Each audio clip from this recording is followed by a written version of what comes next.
So over here you can see that I have a video content right here. So now let's see how we can mask out this video content as we like. So to do that, I'm going to go around onto the mask tab right here, and over here you can see that right now the mask is set. It's turned on, but it's set to none. But I can go around and click on split right here, and once you do that you can see that the mask has been applied and split has been applied as well. You can rotate out the split as well and change around the feather of the mask right here just like this, and you can click and drag to change the position of the mask as well. Over here you have the rotation option, the position right here, and so forth just like this. You can go around onto film strip and you can see that this is what you have as well. So this is the mask and you can click and drag around right here to change around the mask just like this, as you can see.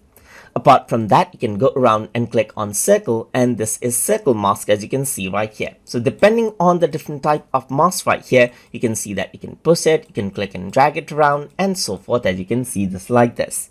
So you can go around with the rectangular mask over here as you can see as well. So you can go around, change around the rectangle over here as well.